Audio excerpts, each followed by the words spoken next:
أشهد أن لا إله إلا الله.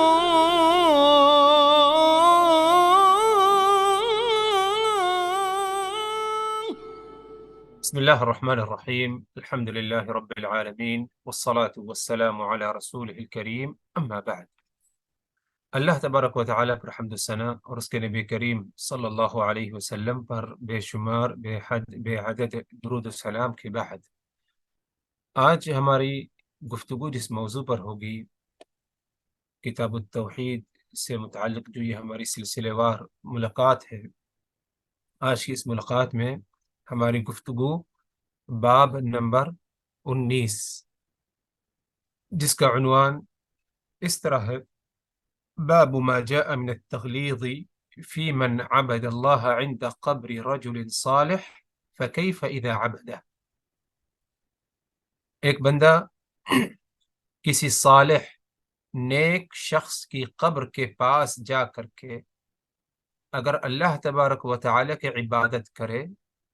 تو یہ حرام ہے اور ایک سنگین جرم ہے۔ تو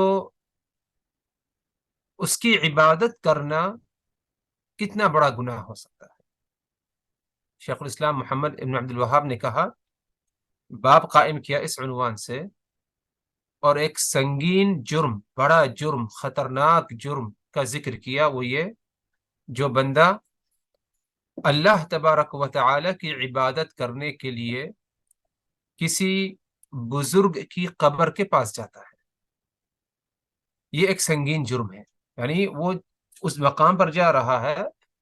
بزرگ کی عبادت کرنے کے لیے نہیں، بلکہ اللہ ہی کی عبادت کرنے کے لیے۔ اسے نماز پڑھنی ہے، ذکر کرنا ہے، قرآن کی تلاوت کرنا ہے اللہ کے لیے، تو بجائے اس کے کہ وہ کسی مسجد میں جائے یا اپنے گھر میں رہ کر کرے، وہ کسی نیک صالح بندے کی قبر کے پاس جا کر کے اللہ کی عبادت کرتا ہے۔ ایسا کرنا حرام ہے، سنگین جرم ہے۔ آگے کہتے ہیں فَكَيْفَ إِذَا عَبَدَ، اب اگر بندہ کسی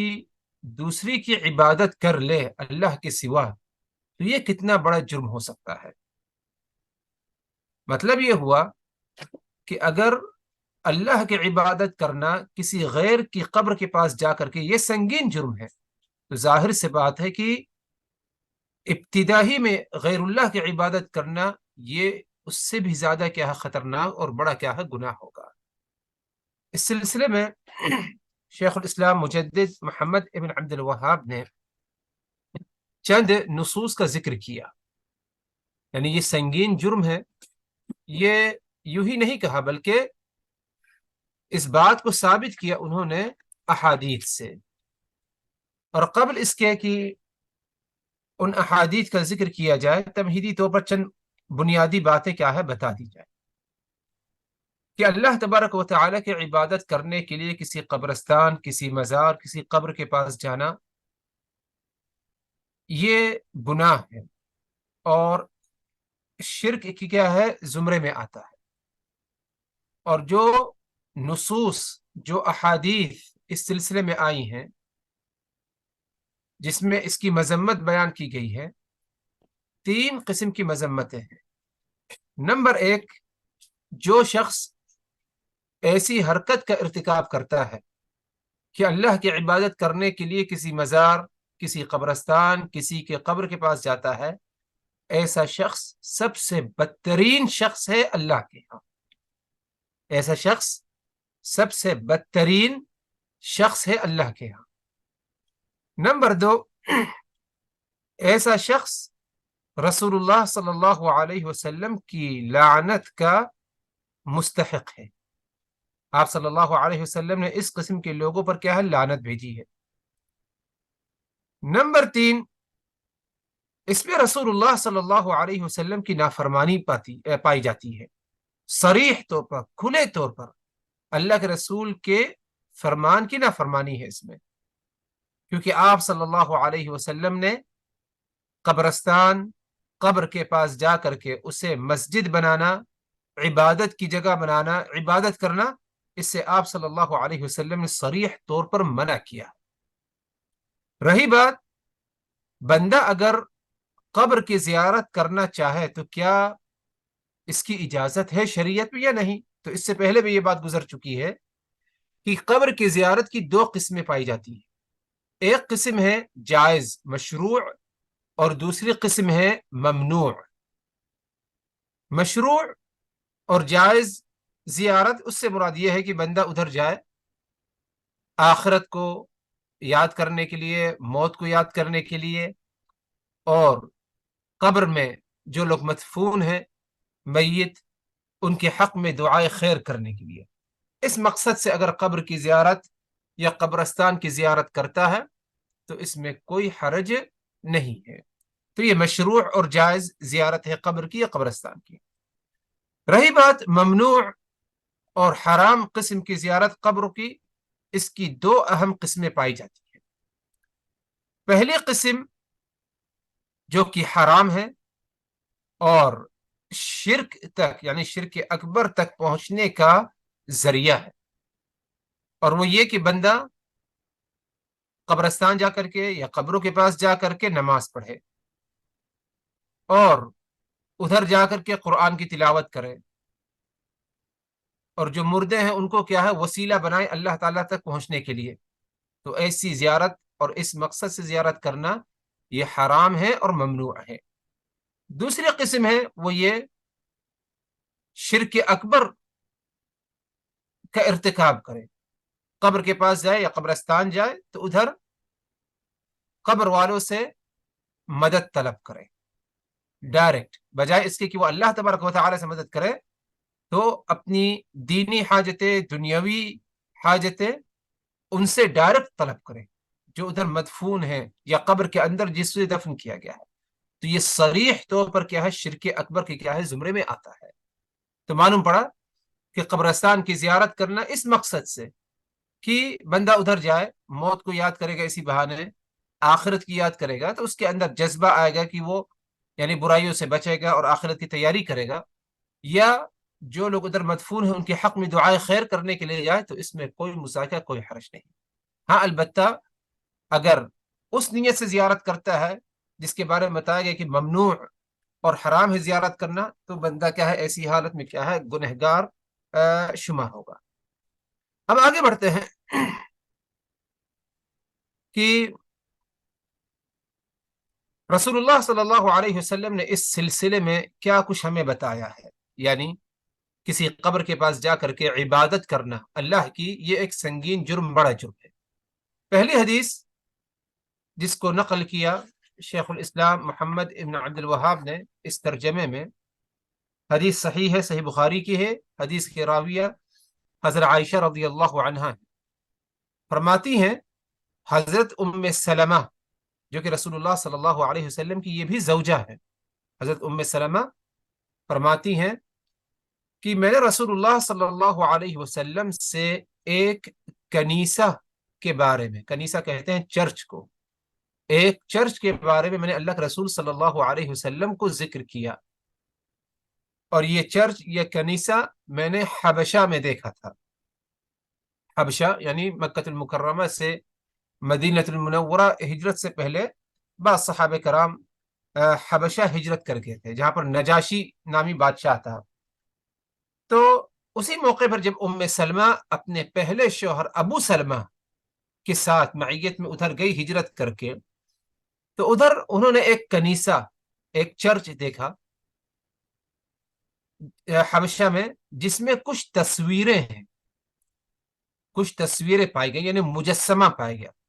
یعنی تصویریں ان ایاموں میں آج جیسے تو نہیں پائی جاتی کیمرہ کا عکس ہو، بلکہ بنایا جاتا ایک مجسمہ ہوا کرتا تھا مورتی کی شکل میں،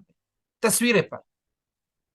تو انہوں نے رسول اللہ صلی اللہ علیہ وسلم سے یہ بات بتائی کہ میں نے حبشہ میں اس طرح جو ہے دیکھا. آپ صلی اللہ علیہ وسلم نے فرمایا اولئک اذا مات فیہم الرجل الصالح او العبد الصالح بنوا على قبره مسجدا وصوروا فيه تلك الصور اولئک شرار الخلق عند اللہ. فرمایا آپ صلی اللہ علیہ وسلم نے تم نے جو منظر دیکھا ادھر حبشہ میں، ان لوگوں کا معاملہ اس طرح ہے، یعنی حبشہ میں جو لوگ تھے ان لوگوں کا معاملہ اس طرح ہے کہ اگر ان کے درمیان کسی نیک بندے کا عبادت گزار شخص کا انتقال ہو جاتا تو وہ لوگ ان کی قبر کو مسجد بنا لیتے، ان کی قبر کو مسجد بنا لیتے، اور قبر کو مسجد بنا لیتے اس کی دو شکلیں ہوتی ہیں۔ ایک تو یہ ہے کہ ادھر جانے کے بعد قبر کو رخ بنا کر، قبلہ بنا کر نماز پڑھی جائے، قبر کی طرف رخ کر کے قبلہ بنا کر اسے کیا ہے ادھر جا کے نماز پڑھی جائے، یہ ایک مفہوم ہے اس کا۔ ایک دوسرا مفہوم یہ ہے کہ اس کی طرف رخ کر کے نماز نہ پڑھے، بلکہ جو شرعی قبلہ ہے، صحیح قبلہ ہے مکہ المکرمہ کعبہ، اس کی طرف رخ کرے، لیکن قبر کے بغل میں کھڑے ہو کر کیا ہے وہ نماز کا اہتمام کرے۔ دونوں چیز اس میں داخل۔ تو فرمایا رسول اللہ صلی اللہ علیہ وسلم نے کہ وہ ایسی قوم ہے کہ اگر ان کے درمیان نیک لوگوں کا، عبادت گزاروں کا انتقال ہو جاتا تو ان کی قبروں کو مسجد بنا لیتے، ادھر جاتے، اس کے رخ، قبر کا رخ کر کے نماز پڑھتے، یا اس کے بغل میں کھڑے ہو کر نماز پڑھا کرتے تھے۔ آگے کیا کیا انہوں نے؟ وَصَوَّرُوا فِيهِ تِلْكَ الصُّوَرَ، اور ان بزرگوں کی وہ تصویر بنا لیا کرتے تھے، ان بزرگوں کی وہ تصویر بنا لیا کرتے تھے۔ تو یہ تصویریں جو تم نے دیکھی ادھر کے کنیسے میں اور ادھر کے چرچ میں، یہ تصویریں ان بزرگوں کی ہے جو انتقال کر گئے ہیں ان کے درمیان۔ آگے فرمایا آپ صلی اللہ علیہ وسلم نے اولئک شرار الخلق عند اللہ، یہ وہ لوگ ہیں جو اللہ تبارک و تعالی کے یہاں سب سے بدترین مخلوق ہے۔ غور کریے، آپ صلی اللہ علیہ وسلم نے کیا فرمایا کہ اولئک شرار الخلق عند اللہ، یہ وہ لوگ ہیں جو اللہ تبارک و تعالی کے ہاں سب سے بدترین مخلوق ہے۔ یعنی اتنے سخت الفاظ اور اتنی سخت وعید کہ سب سے بدترین مخلوق ہے۔ کیا جرم تھا ان کا؟ ان کا جرم یہی دو تھا کہ اگر ان کے بزرگوں کا انتقال ہو جاتا تو وہ ان کی قبروں کو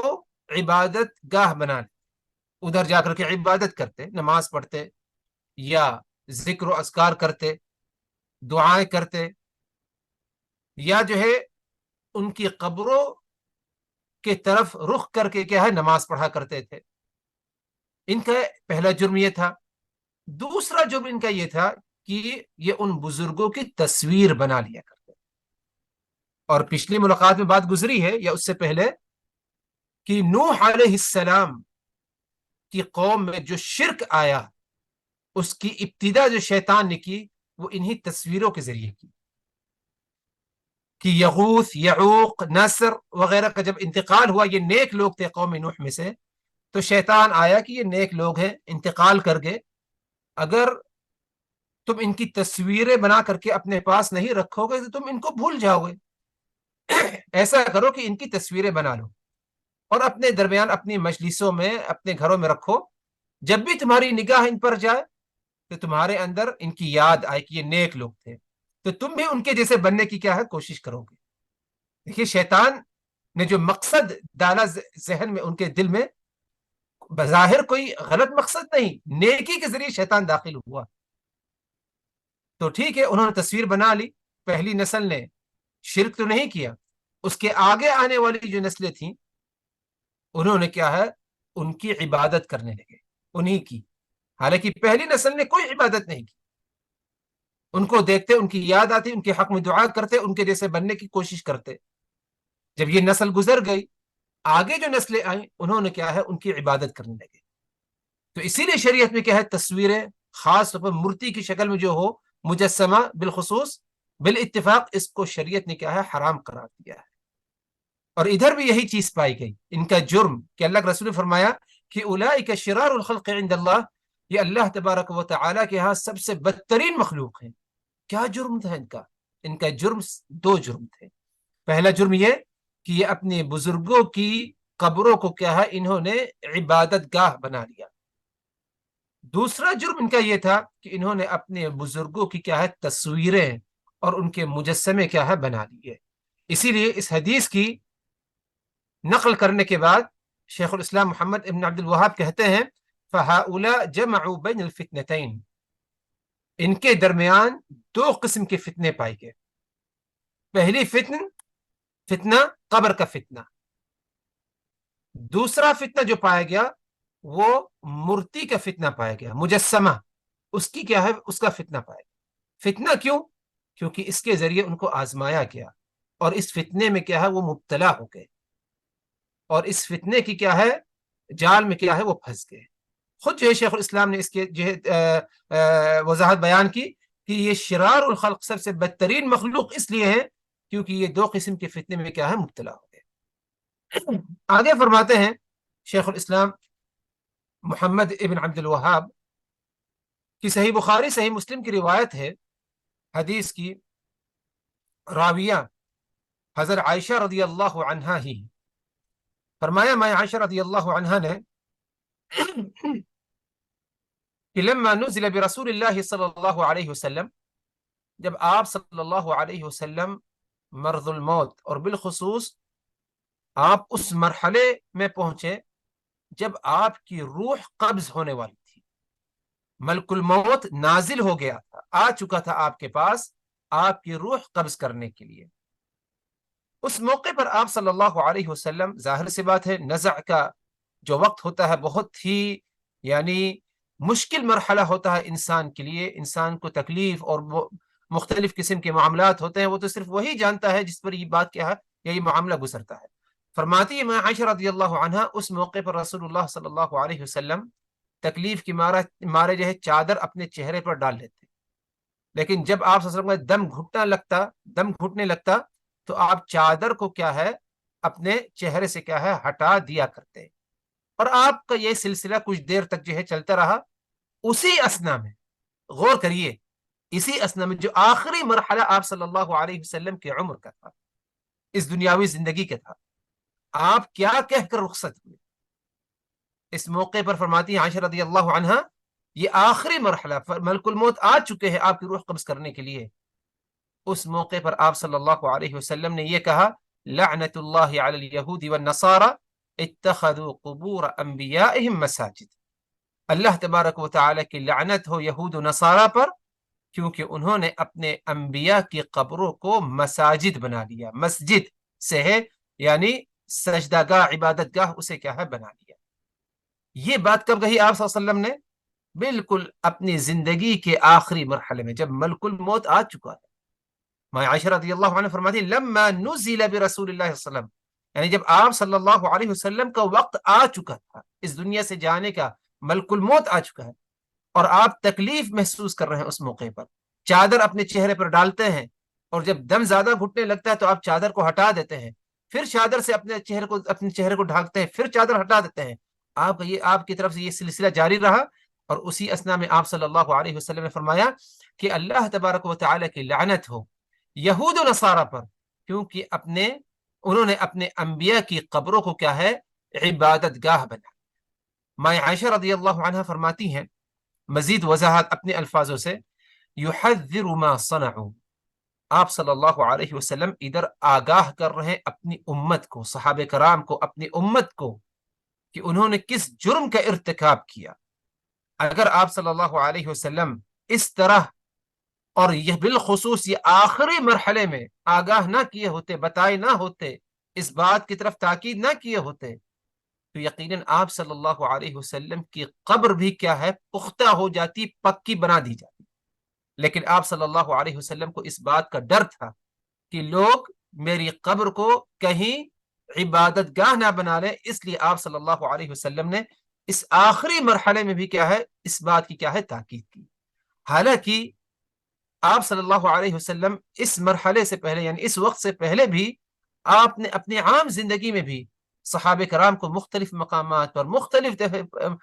دفعہ کیا ہے آپ صلی اللہ علیہ وسلم نے کیا ہے اس فتنے کے بارے میں بتایا، آگاہ کیا، لیکن اس کے باوجود جب آپ صلی اللہ علیہ وسلم دنیا سے رخصت ہو رہے ہیں، آپ نے اس کی کیا ہے مزید کیا ہے تاکید کی، تاکہ کہیں میری امت کیا ہے یعنی گمراہ نہ ہو جائے اور میری قبر کو کہیں ویسے ہی نہ بنا ڈالے جس طرح یہود و نصارہ نے کیا ہے اپنے انبیاء کی قبر کے ساتھ کیا تھا۔ اس سے بھی یہی بات صاف طور پر ثابت ہو رہی ہے کہ چاہے رسول کی قبر ہو یا کسی عام انسان کی قبر کیوں نہ ہو، اس کے پاس جا کر کے عبادت کرنا اللہ تبارک و تعالیٰ کے لیے، یا اس قبر کی طرف رخ کر کے عبادت کرنا یہ کیا ہے؟ جرم ہے، اور بہت ہی سنگین جرم ہے۔ ایسے لوگوں کے بارے میں رسول اللہ صلی اللہ علیہ وسلم فرمایا کہ اولئک شرار الخلق، اللہ تبارک و تعالیٰ کے ہاں اس قسم کے لوگ سب سے بدترین مخلوق کیا ہے شمار ہوتے ہیں۔ مزید اور شیخ الاسلام مجدد محمد ابن عبد الوہاب نے صحیح مسلم کی ایک اور روایت کا ذکر کیا۔ ادھر صحیح مسلم کی روایت ہے، حدیث کے راوی حضرت جندب ابن عبداللہ رضی اللہ عنہ فرماتے ہیں کہ اللہ کے رسول صلی اللہ علیہ وسلم نے اپنی موت سے 5 دن قبل، 5 راتیں یا موت سے 5 دن قبل آپ صلی اللہ علیہ وسلم سے میں نے ان باتوں کو کہتے ہوئے سنا۔ کیا فرمایا آپ صلی اللہ علیہ وسلم نے اس موقع پر؟ فرمایا انی ابرأ الی اللہ ان یکون لی منکم خلیل، میں اس بات کا براعت اظہار کرتا ہوں، اس بات سے میں بری ہوں کہ میں کسی کو تم میں سے کیا ہے خلیل مانتا ہوں۔ خلیل کسے کہتے ہیں؟ خلیل محبت کی ایک قسم ہے، لیکن اعلیٰ درجے کی محبت جو کہ عام محبتیں اس کے برابر نہیں ہو سکتی۔ خلیل اعلیٰ درجے کی دوستی، اعلیٰ درجے کا تعلق، اعلیٰ درجے کی محبت، جس کے بعد کوئی اور دوستی، کوئی اور محبت کا درجہ نہیں پایا جاتا، اسے کہا جاتا ہے خلہ۔ اور خلیل یعنی وہ ایسا شخص جو کہ یعنی جسے میں بے حد محبت کرتا ہوں، جس کے بعد کوئی اور محبت نہیں، محبت کا درجہ نہیں پایا جاتا۔ تو آپ صلی اللہ علیہ وسلم فرماتے ہیں انی ابرأ الی اللہ ان یکون لی منکم خلیل، میں اس بات سے براعت کا اظہار کرتا ہوں کہ میں تم میں سے کسی کو اپنے لیے میں نے کیا ہے خلیل بنا لیا ہے، گہرا دوست، جگری دوست، ایسی دوستی، ایسی محبت جس کے بعد کوئی اور دوستی یا کوئی اور محبت کا درجہ نہیں پایا جاتا۔ آپ نے فرمایا میں نے ایسے تم میں سے کسی کے ساتھ نہیں کیا۔ آگے فرمایا آپ صلی اللہ علیہ وسلم نے اس کی وجہ بیان کی، کیوں؟ اس میں کوئی آپ کے ساتھیوں کی توہین نہیں ہے، بلکہ اس کی ایک اہم وجہ آپ نے بیان کی، وہ یہ فَإِنَّ اللَّهَ قَدْ اتَّخَذَنِي خَلِيلًا، کیونکہ اللہ تبارک و تعالی نے مجھے اپنا خلیل بنا لیا۔ تو یہ ناممکن ہے کہ میں کسی اور کو کیا ہے اپنا خلیل بنا لوں۔ فَإِنَّ اللَّهَ قَدْ اتَّخَذَنِي خَلِيلًا، کیونکہ اللہ تبارک و تعالی نے مجھے اپنا خلیل بنا لیا۔ اور وہ کیسے؟ كَمَا اتَّخَذَ إِبْرَاهِيمَ خَلِيلًا، جس طرح اللہ نے ابراہیم علیہ السلام کو اپنا خلیل بنایا، اسی طرح مجھے بھی اللہ تبارک و تعالی نے اپنا کیا ہے خلیل بنا لیا۔ آگے فرمایا آپ صلی اللہ علیہ وسلم نے وَلَوْ كُنْتُ مُتَّخِذًا مِّنْ أُمَّتِي خَلِيلًا لَاتَّخَذْتُ أَبَا بَكْرٍ خَلِيلًا۔ ادھر بھی عقیدے سے متعلق، صحیح عقیدے، اسلامی عقیدے سے متعلق ایک بہت ہی اہم بات بیان کی گئی، وہ یہ آپ صلی اللہ علیہ وسلم فرماتے ہیں اگر اس بات کی گنجائش ہوتی کہ میں کسی کو خلیل بنا لوں تم میں سے، تو میں صرف اور صرف کیا ہے ابو بکر کو اپنا خلیل بنا۔ یعنی صحابہ کرام کی ایک بڑی تعداد ہے، 1,00,000 سے زیادہ صحابہ کرام، ان میں سے آپ صلی اللہ علیہ وسلم نے اپنا خلیل بنانا، اس کا اظہار کس سے کیا؟ آپ نے کس کے بارے میں؟ صرف اور صرف حضرت ابو بکر۔ اس سے حضرت ابو بکر کا مقام و مرتبہ معلوم ہو رہا ہے۔ اسی لیے جو لوگ والعیاذ باللہ حضرت ابو بکر کے مقام و مرتبے کو لے کر توہین، ان کو گالی، ان کو برا بھلا توہین کرتے ہیں، ان کے ساتھ بدسلوکی ہوتی ہے، ان کے لیے جواب اس حدیث میں ہے کہ ابو بکر کا مقام جو ہے وہ کسی اور خلیفے کا نہیں، نہ عمر بن خطاب کا ہے، نہ حضرت عثمان بن عفان کا ہے، نہ علی ابن ابی طالب کا ہے رضی اللہ عنہم جمیعا، نہ کسی اور صحابی کا، کیونکہ تمام صحابہ کرام میں سے آپ صلی اللہ علیہ وسلم جب کہا کہ اگر میں کسی کو خلیل بناتا، اس کی گنجائش ہوتی، اس کی اجازت ہوتی مجھے، تو میں تم میں سے صرف کیا ہے ابو بکر کو اپنا خلیل بناتا۔ آگے فرمایا آپ صلی اللہ علیہ وسلم نے اس حدیث میں الا، یاد رکھو، وَإِنَّ مَنْ كَانَ قَبْلَكُمْ كَانُوا يَتَّخِذُونَ قُبُورَ أَنْبِيَائِهِمْ مَسَاجِدَ، تم سے پہلے جو اقوام گزری ہیں ان کا ایک عظیم جرم، سنگین جرم یہ ہوا کرتا تھا کہ وہ اپنے انبیاء کی قبروں کو مساجد بناتے تھے، یعنی عبادت گاہ بنا لیتے تھے اسے، انبیاء کی قبر کے پاس جا کر کے عبادت کیا کرتے تھے، یہ ان کا جرم تھا۔ آگے فرمایا الا، خبردار، فلا تتخذوا القبور مساجد، تو تم قبروں کو عبادت گاہ نہ بنانا، قبروں کے پاس جا کر کے عبادت نہ کرنا. فإني أنهاكم عن ذلك، میں تم سبوں کو اس سے کیا ہے منع کر رہا ہوں. تو اس حدیث سے بھی یہ بات واضح ہو گئی کہ چاہے رسول کی قبر ہو جیسے کہ پچھلی حدیث میں گزری ہے، یا اس حدیث میں جیسے کہ آپ نے عام قبروں کے بارے میں کہا، کسی بھی قبر کے پاس چاہے بڑی سے بڑی ہستی کیوں نہ ہو اس قبر میں مدفون، نبی کی ہستی ہو، کسی بڑے بزرگ کی ہستی ہو، صحابی کی ہستی ہو، اس قبر کے پاس جا کر کے عبادت کرنا کیوں نہ اللہ ہی کے لیے عبادت کی جاتی ہے. نماز پڑھے بندہ ادھر، دعا کرے، قرآن کی تلاوت کرے، سب اللہ کے لیے کیوں نہ کرے، لیکن اس کی بھی کیا ہے اجازت نہیں. اور یہ بھی کیا ہے سنگین جرم میں کیا ہے رسول اللہ صلی اللہ علیہ وسلم نے اسے کیا ہے شمار کیا ہے. اس حدیث کی روایت کے بعد شیخ الاسلام مجدد ابن عبد الوہاب نے مختصراً کیا ہے تشریح کی. فرمایا کہ آپ صلی اللہ علیہ وسلم نے اس جرم سے اور اس عمل سے اپنی زندگی کے آخری لمحات یعنی زندگی کے آخری اوقات میں وقت میں کیا ہے آپ نے منع فرمایا. آگے فرماتے ہیں شیخ الاسلام، آپ صلی اللہ علیہ وسلم نے ایسا عمل کرنے والے پر کیا ہے لعنت بھیجی ہے. اور اسی طرح قبر کے پاس جا کر کے نماز پڑھنا یہ بھی کیا ہے اسی زمرے میں آتا ہے، اگرچہ ادھر مسجد نہ بنائی گئی. کوئی ضروری نہیں کہ قبر پر مسجد بنا دی گئی ہو یا قبر کے بازو میں مسجد نہیں بنی، صرف قبر، کچی قبر ہے، اس کے باوجود ادھر جا کر نماز پڑھنا، عبادت کرنا اس کی بھی اجازت نہیں ہے. آگے فرماتے ہیں شیخ الاسلام محمد ابن عبد الوہاب، وَكُلُّ مَوْضِعٍ قُصِدَتِ الصَّلَاةُ فِيهِ فَقَدِ اتُّخِذَ مَسْجِدًا. مسجد کا مفہوم بیان کرتے ہیں کہ مسجد کسے کہا جاتا ہے. کہتے ہیں کہ ہر ایسی جگہ جو نماز کے لیے مخصوص کر دی گئی ہو، یا لوگ ادھر جا کر کے نماز کا اہتمام کرتے ہیں، تو اسے کیا ہے مسجد کہا جاتا ہے. اس کی ایک واضح مثال دے دے، یعنی ہو سکتا ہے کہ ادھر تو میں نہیں کہہ سکتا کہ آپ کے ہاں یورپ وغیرہ میں کیسا ہے، بلکہ انڈیا میں بھی کچھ جگہ ایسی ہیں، پاکستان میں اصغر بھائی جانتے ہوں گے اور دیگر اخوان، کہ اگر کوئی مارکیٹ ہے مثال کے طور پر،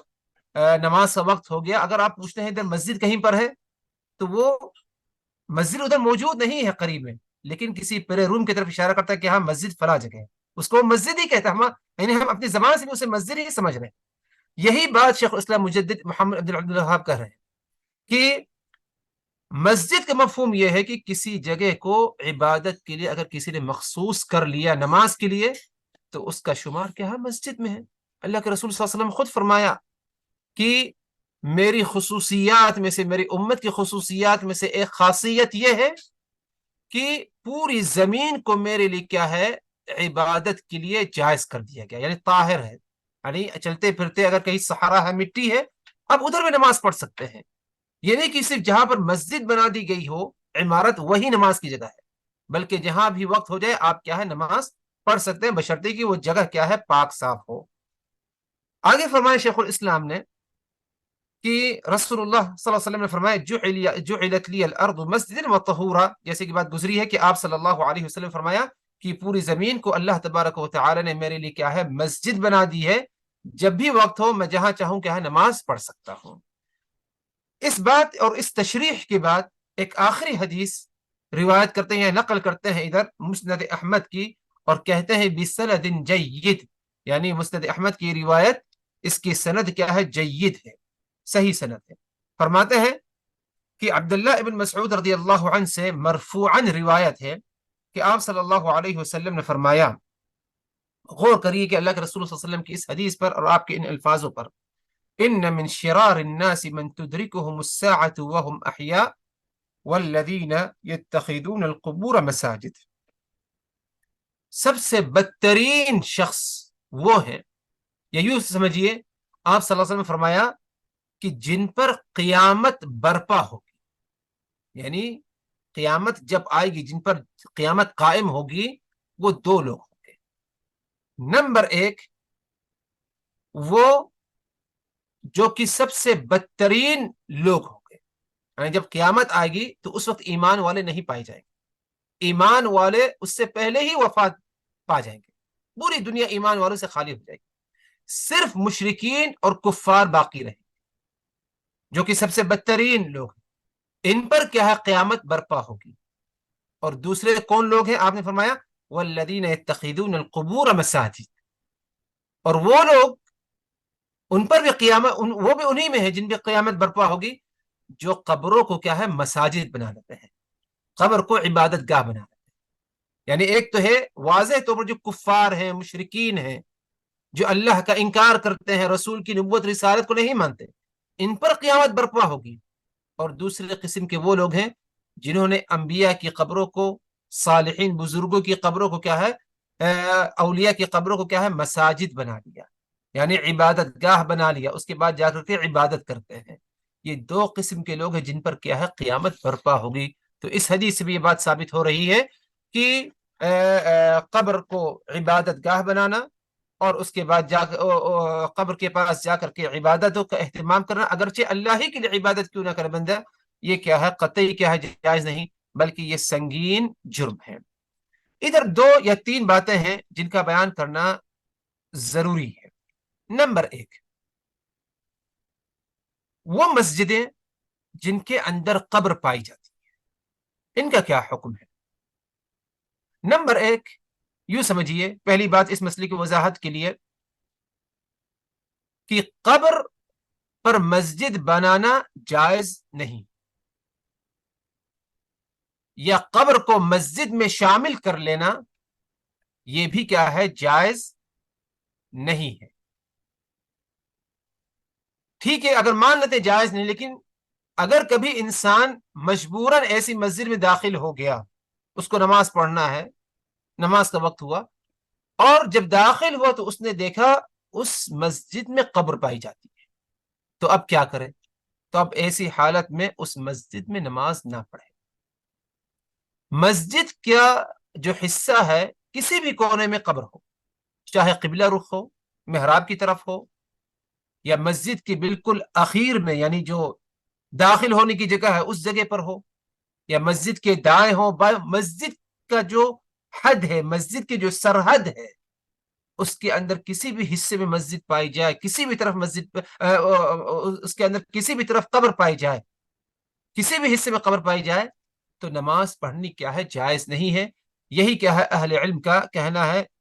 خاص طور پر جو ہے اگر ہم دیکھیں تو شیخ ابن باز کا اور اسی طرح لجنہ دائمہ افتاء جو سعودی عرب کا ہے، ان میں جو اس کمیٹی میں جو علماء کرام ہیں، تمام کا اس بات پر کیا ہے اتفاق ہے. کیونکہ بعض حضرات نے اس میں اختلاف کیا ہے کہ اگر قبر قبلہ رخ ہے تب کیا ہے نماز نہ پڑھی جائے، اور اگر قبر جو ہے پیچھے کی طرف انٹرنس میں ہے، مثال کے طور پر مسجد کے داخل ہونے پر ہے تو پڑھ سکتے ہیں. حالانکہ اس طرح بھی جو ہے کرنا کیا ہے جائز نہیں ہے، کیونکہ جو نصوص پائے جاتے ہیں اس سے یہی بات ثابت ہوتی ہے کہ مسجد کے کسی بھی حصے میں اگر قبر پائی گئی تو اس مسجد میں کیا ہے نماز نہ پڑھی جائے، تاکہ اس سے اگرچہ آپ اللہ کی عبادت کر رہے ہیں، اللہ کے رسول نے اسی سے تو منع فرمایا کہ تم قبروں کے پاس جا کر کے نماز نہ پڑھو، اگرچہ تم اللہ کے لیے نماز پڑھو، تم نماز نہ پڑھو. وہ نماز بلکہ اہل علم کی اجماع کہتی ہے وہ نماز قبول ہی نہیں ہوگی اگر کوئی نماز پڑھ بھی لیا، اسے دوبارہ کیا ہے نماز کیا ہے دہرانی. تو یہ پہلا مسئلہ تھا. دوسرا مسئلہ یہ جو کہ شاید زیادہ جو ہے ذہنوں میں پایا جائے اشکال ہے کہ رسول اللہ صلی اللہ علیہ وسلم کی قبر مبارک اگر دیکھا جائے آج تو وہ مسجد نبوی کا ایک حصہ آج لوگ سمجھتے ہیں، حالانکہ اس طرح کا معاملہ نہیں تھا. معاملہ اس طرح تھا محترم حضرات کہ جب آپ صلی اللہ علیہ وسلم کی وفات ہوئی تو حضرت ابو بکر صدیق رضی اللہ عنہ کو یہ بات معلوم تھی، اور یہ بات آپ صلی اللہ علیہ وسلم سے سنی تھی انہوں نے کہ انبیاء کرام کا جب انتقال ہوتا ہے تو ان کو اسی جگہ پر دفن کیا جاتا ہے جہاں پر ان کا انتقال ہوا ہے. ان کو قبرستان نہیں لے کے جایا جاتا، یا عام جگہ دفن نہیں کیا جاتا. کسی نبی کے اگر کسی ایک جگہ پر انتقال ہوا کسی ایک مقام پر تو اس کو اسی جگہ پر کیا ہے دفنایا جائے. یہ حضرت ابو بکر رضی اللہ عنہ نے اس موقع پر کیا ہے یہ فیصلہ سنایا. ظاہر سی بات اللہ کے رسول صلی اللہ علیہ وسلم سے انہوں نے کیا ہے سنا، تو اسی لیے اللہ کے رسول صلی اللہ علیہ وسلم کی وفات حجر عائشہ میں ہوئی، اور اسی حجرے ہی میں کیا ہے آپ صلی اللہ علیہ وسلم کو سپرد اور کیا ہے دفن کر دیا گیا. ایک وجہ اس میں اور بھی ہو سکتی ہے کہ آپ صلی اللہ علیہ وسلم کو ادھر جو دفن کیا گیا وہ یہ کہ اگر آپ صلی اللہ علیہ وسلم کی قبر کھلی ہوتی، عام ہوتی، تو بہت امکان ہو سکتا تھا، اس کا خدشہ تھا کہ لوگ اس سے کیا ہے عبادت گاہ بناتے، اسے مزار کی شکل دیتے تھے، ادھر آنا جانا ہوتا باقاعدہ اہتمام کے ساتھ. لیکن اللہ تبارک و تعالی نے اپنے نبی کی دعا کو مان لی کہ نبی پاک صلی اللہ علیہ وسلم نے دعا کیا تھا کہ اے اللہ تعالیٰ اللہم لا تجعل قبری وثنا یعبد، اے اللہ تعالیٰ تو میری قبر کو وثن نہ بنانا کہ لوگ آ کر کے ادھر عبادت کریں یا میری قبر کی عبادت کریں، پیشانی ٹکائیں ادھر، اے اللہ تعالیٰ تو میری قبر کو اس سے محفوظ رکھنا. یہ دعا آپ صلی اللہ علیہ وسلم نے کی تھی. تو اللہ تبارک و تعالیٰ نے اس دعا کو بھی کیا ہے آپ صلی اللہ علیہ وسلم کے لیے قبول فرمایا. اسی لیے کیا ہے آپ کی قبر کیا ہے عام قبرستانوں سے کیا ہے دوسری جگہ پر محفوظ رہی. اور جب آپ صلی اللہ علیہ وسلم کا انتقال ہوا اس موقع پر یہ حجر عائشہ مسجد نبوی کا حصہ نہیں تھا، مسجد نبوی سے لگا ہوا بھی نہیں تھا بلکہ کچھ دوری پر تھا. یعنی مسجد نبوی اور حجر عائشہ کے درمیان کیا راستہ تھا آنے جانے کا. لیکن بعد میں جب مسجد نبوی کی توسیع ہوتی گئی اور خلافت امویہ اور اس کے بعد دیگر اور بھی جو ہے خلافتیں آئیں تو مجبوراً یہی کرنا پڑا کہ اس حجرے کو مسجد نبوی کی توسعات میں اسے کیا ہے داخل کر لیا گیا. حالانکہ بہتر یہی تھا کہ ایسا نہ کیا جاتا، لیکن مجبوراً اگر کر لیا گیا تو یہ بات الگ تھی، جیسے کہ مزید آگے میں اس کی وضاحت کرتا ہوں. اگرچہ اسے داخل کر لیا گیا لیکن آج بھی اگر دیکھا جائے تو آپ صلی اللہ علیہ وسلم کی جو قبر ہے مخصوصاً یعنی آپ کی قبر کو اس میں شامل نہیں کیا گیا. یعنی یوں سمجھے کہ مسجد نبوی کی توسعات ہوئی تب وہ اس میں شامل ہو گئی، نہ کہ یہ مقصد تھا اس موقع پر کہ آپ صلی اللہ علیہ وسلم کی قبر کو مسجد نبوی میں شامل کر دیا جائے. یہ مقصد نہیں تھا. مقصد کیا تھا کہ مسجد نبوی کی توسعات کرتے کرتے وہ حجرہ بھی کیا ہے اسی ضمن میں آ گیا. یہ مقصد نہیں تھا اس وقت شامل کرنے کا کہ آپ صلی اللہ علیہ وسلم کی قبر مسجد نبوی کے حصے میں آ جائے. یہ مقصد قطعی اس موقع پر نہیں تھا. اسی لیے اگر دیکھا جائے آج جو حجرہ جو ہم دیکھتے ہیں یا آپ صلی اللہ علیہ وسلم کی قبر کی جو زیارت ہوتی آپ کی اور ابو بکر عمر رضی اللہ عنہما کی بھی، یہ ہم جو یعنی جو جگہ دیکھتے ہیں قریب نہیں ہے اس سے بالکل، بلکہ آپ صلی اللہ علیہ وسلم کی قبر ہے، اس کے بعد تقریباً 3 یا 4 دیواریں ہیں، اس کے بعد کیا ہے ہمارا ادھر سے کیا ہے گزر ہوتا ہے. تو اہل علم کہتے ہیں کہ اگرچہ بظاہر لوگوں کو لگتا ہے کہ یہ مسجد نبوی کے اندر آ گئے لیکن معاملہ اس طرح نہیں ہے. اور آج بھی اگر جو ہے کوشش کرتے ہیں اس سے تھوڑا الگ کرنے کے لیے تو بہت زیادہ کیا ہے فتنہ اور دیگر جو ہے بہت سارے معاملات کا کیا خدشہ ہے. جیسے کہ گنبد خضرا کا معاملہ ہے. گنبد خضرا کا کوئی تعلق دین سے ہے ہی نہیں، نہ قریب سے نہ دور سے، لیکن ایک خلافت آئی جس نے کیا ہے اس عمل کا اہتمام کر لیا اور اسے کیا ہے گنبد خضرا کی شکل میں جو ہے دے دیا، سبز رنگ دے دیا. اب اگر اس کو آج لوگ بدلتے ہیں تو مزید اور کیا ہے شر پائے جانے کا جو ہے خطرہ ہے اور بھی بہت سارے معاملات پیش آ سکتے ہیں. تو اسی لیے حکمت عملی یہ ہے کہ اسے اسی طرح کیا ہے ابھی فی الحال کیا ہے ترک کر دیا گیا. تو یہ ذہن میں بات نہ آئے کہ رسول صلی اللہ علیہ وسلم نے اتنی سختی سے منع کیا تو کیا وجہ ہے کہ آپ صلی اللہ علیہ وسلم کو بھی کیا ہے مسجد نبوی ہی میں دفن کیا گیا. معاملہ اس طرح نہیں ہے کہ آپ صلی اللہ علیہ وسلم کو جب دفن کیا گیا تھا وہ مسجد نبوی کے باہری کا حصہ تھا. آپ کا جو حجرہ عائشہ اس میں دفن کیا گیا تھا. اس موقع پر کیا ہے حجرہ عائشہ اور مسجد نبوی کے درمیان یعنی راستہ تھا. اس موقع پر کیا ہے راستہ آنے جانے کا، لیکن توسعات ہوتی گئی تو اسی لیے کیا ہے وہ ایک حصہ کیا ہے آج سمجھا اگرچہ جاتا ہے لیکن معاملہ اس طرح نہیں ہے. ایک آخری بات کہہ کر جو ہے بات اپنی ختم کروں کہ اتنے صریح طور پر کیا ہے آپ صلی اللہ علیہ وسلم نے مذمت بیان کی اس سنگین جرم کی. اس کے باوجود جس کے دل میں مرض ہے، جس کا دل یعنی صاف نہیں، خیرخواہی نہیں چاہتا اپنے لیے، وہ مختلف قسم کی کیا ہے ان نصوص کی تأویل کرتا ہے. ان نصوص کی تأویل مختلف طرح ہیں. مثال کے طور پر آج جو لوگ مزار وغیرہ کا اہتمام کرتے ہیں اور قبروں کی زیارت کا بہت زیادہ اہتمام کرتے ہیں، ان سے اگر پوچھا جائے، ان کو منع کیا جائے کہ اللہ کے رسول نے تو اس طرح منع فرمایا ہے، اسے سنگین جرم قرار دیا ہے، تو ان کا ایک جواب اس بارے میں یہ ہوتا ہے کہ آپ صلی اللہ علیہ وسلم نے پیشانی یعنی سر ٹکانے سے، یعنی قبر کے اوپر جا کر سجدہ کرنے سے منع فرمایا آپ صلی اللہ علیہ وسلم نے، نہ کہ آپ نے کیا ہے اس کے جا کر پڑھنے سے یا عبادت کرنے سے یا ادھر ذکر و اذکار یا ادھر کیا ہے دوسروں افعال جسے وہ کرتے ہیں اس سے منع فرمایا، بلکہ آپ نے اس بات سے منع فرمایا کہ تم قبر کے اوپر جا کر سجدہ نہ کرو۔ حالانکہ اس طرح کی تعویل کرنا یعنی عربی زبان جو کہ حدیث عربی زبان میں ہے میں اس کی کیا کوئی گنجائش نہیں پائی جاتی، بلکہ جس طرح آپ صلی اللہ علیہ وسلم نے فرمایا ہے، چاہے وہ علماء کرام ہو یا اہل لغت کیوں نہ ہو، اس کی تفسیر اسی طرح بیان کرتے ہیں کہ قبر کے پاس جا کر کے عبادت کرنا، نماز کا اہتمام کرنا، اس سے اللہ کے رسول صلی اللہ علیہ وسلم نے منع فرمایا، تو ظاہر سی بات ہے کہ اس پر سجدہ کرنا یہ مزید اور کیا ہے سنگین جرم ہوگا۔ اللہ تبارک و تعالی سے دعا کہ ہم نے جو کچھ کہا سنا ان باتوں کو اچھی طرح سمجھنے کی، یاد رکھنے کی، عمل کرنے کی اور دوسروں تک پہنچانے کی توفیق دے، اور ہمیشہ اللہ تبارک و تعالی ہمیں شرک اور شرک کے جو مختلف راستے ہیں، شیطان کی جو مختلف چالیں ہیں، ان سے بھی اللہ تبارک و تعالی ہم سبوں کو بچنے کی توفیق دے۔ جو لوگ اس مرض میں اور اس جرم میں مبتلا ہیں، اللہ تبارک و تعالی ان سبوں کو کیا ہے اصلاح فرمائے، توبہ استغفار کی انہیں کیا ہے توفیق دے۔ اقول قولی هذا واستغفر الله لي ولكم من كل ذنب فاستغفروه انه هو الغفور الرحيم۔ لا